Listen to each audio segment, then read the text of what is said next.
नमस्कार, आप सभी का स्वागत है एनडीटीवी राजस्थान पर और मैं हूं आपके साथ शुभेंदु सिंह। और बुलेटिन की शुरुआत कर रहे हैं बड़ी खबर के साथ। जयपुर से खबर, जहां राज्य कर्मचारियों का महंगाई भत्ता बढ़ाया गया है। डीए में 3% की वृद्धि किए जाने के आदेश जारी किए गए हैं और वित्त विभाग ने आदेश जारी किए हैं। कर्मचारियों का डीए 55% से बढ़कर अब 58% हुआ और जुलाई से अब यह बढ़ा हुआ डीए लागू होगा। 12,40,000 से ज्यादा कर्मचारियों को इसका फायदा मिलेगा।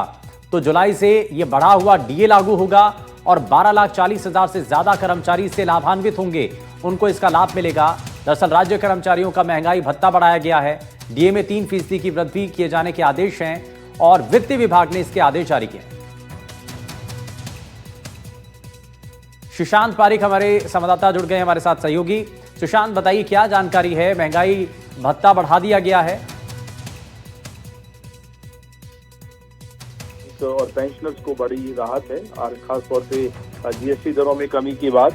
और मुख्यमंत्री ने आदेश दे दिए हैं, वित्त विभाग ने आदेश जारी कर दिए हैं। 3% वृद्धि का मतलब ये है कि 7वें वेतनमान के तहत महंगाई भत्ता 55 से बढ़कर 58% हो गया। और 8 लाख राज्य कार्मिक हैं, 4,40,000 पेंशनर्स हैं और इसमें पंचायत समिति और जिला परिषद के कर्मचारियों को भी बढ़ोतरी का लाभ मिलेगा। और आप ये समझिए कि दिवाली से ठीक पहले जब इस तरह की राहत मिल रही है, हालांकि राज्य सरकार पर सालाना 1230 करोड़ रुपए का भार आएगा, लेकिन पेंशनर्स के लिए, राजस्थान के सरकार के कर्मियों के लिए एक बड़ी राहत और उनकी दिवाली जो है इस आदेश के बाद और बेहतर ढंग से सेलिब्रेट हो सकेगी। और ये दिवाली से पहले का बड़ा तोहफा है सुशांत, और इसमें क्योंकि डीए में 3% की वृद्धि और ये बड़े तोहफे के तौर पर है। बिल्कुल आप सही कह रहे हैं, क्योंकि ये हालांकि ये बढ़े हुए महंगाई भत्ते का जो भुगतान है वो अक्टूबर 2025 के वेतन में नगद किया जाएगा और उसके बाद फिर 1 जुलाई से 30 सितंबर 2025 तक की 3 माह की जो राशि है वो सामान्य तौर पे निधि खाते में जमा की जाएगी। लेकिन आप ठीक कह रहे हैं, ये दिवाली की खरीदारी जो है वो अब दशहरे के बाद एक्चुअली शुरू होती है और ऐसे में जब 3% बढ़ोतरी हुई है तो वो जेब जो है थोड़ी सी और बेहतर ढंग से कर्मचारी खर्च कर सकता है अपने बच्चों के लिए, परिवार के लिए। और सही समय पे सीएम की तरफ से ये सौगात हम कह सकते हैं कर्मचारी और पेंशनर्स के लिए। ठीक है, बहुत शुक्रिया सुशांत पारिक इस पर जानकारी के लिए। और दौसा से बड़ी खबर, जहां नाबालिग के लापता होने का मामला है और अब तक किशोर का पता नहीं लग पाया है। सुबह पढ़ने की बात कहकर के किशोर निकला था और परिजन अपहरण का अंदेशा जता रहे हैं। वहीं नाराज ग्रामीण गीजगढ़ चौकी पहुंचे हैं और परिजनों और ग्रामीणों ने चौकी का घेराव किया है। वहीं सिकंदरा थाना प्रभारी मौके पर पहुंचे हैं।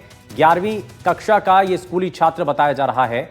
वहीं गीजगढ़ कस्बे के आदर्श बाल निकेतन स्कूल का यह मामला बताया जा रहा है। देवेंद्र सिंह नरूका हमारे संवाददाता जुड़ गए हैं। देवेंद्र, अब तक किशोर का पता नहीं लग पाया है, अंदेशा जताया जा रहा है। देखो शुभेंशु, मैं आपको बताना चाहूंगा कि दौसा के सिकराय के गीजगढ़ कस्बे का पूरा मसला है, जहां पर ये नाबालिग जो लापता जो होने का मामला है, इसको लेकर गुस्सा है ग्रामीण और परिजन। और दोनों ही यहाँ पर बड़ी तादाद के अंदर गीजगढ़ चौकी पर पहुंचे और घेराव करते हुए वहां पर मांग करने लगे कि अंदेशा जता रहे हैं कि अपहरण का अंदेशा जताया है। साथ के अंदर ये 11वीं कक्षा का किशोर बताया गया है, जो आदर्श बाल निकेतन स्कूल का ये जो छात्र है, घर से पढ़ने की कहकर घर से निकला था, लेकिन स्कूल नहीं पहुंचा।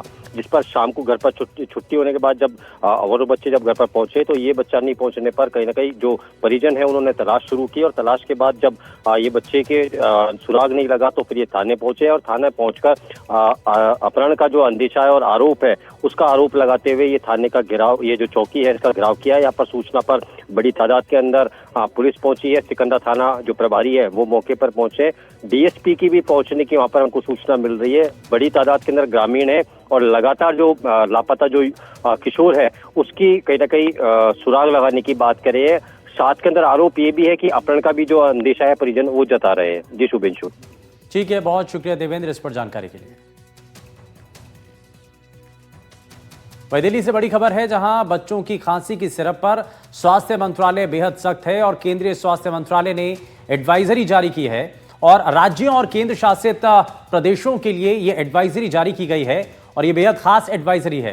दरअसल 2 साल से कम उम्र के बच्चों को सिरप बिल्कुल भी ना दें, 5 साल से कम उम्र के बच्चों को भी उपयोग ना करें और एक साथ कई दवाओं का उपयोग ना किया जाए।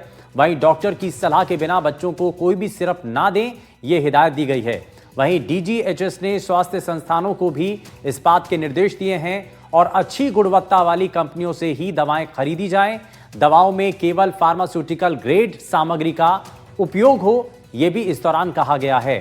तो स्पीच ये दिल्ली से बड़ी खबर है। केंद्रीय स्वास्थ्य मंत्रालय ने एक एडवाइजरी जारी की है जिसमें राज्यों और केंद्र शासित प्रदेशों को यह एडवाइजरी जारी की गई है। 2 साल से कम उम्र के बच्चों को सिर्फ बिल्कुल भी ना दें, 5 साल से कम उम्र के बच्चों में भी उपयोग ना की जाए सिर्फ।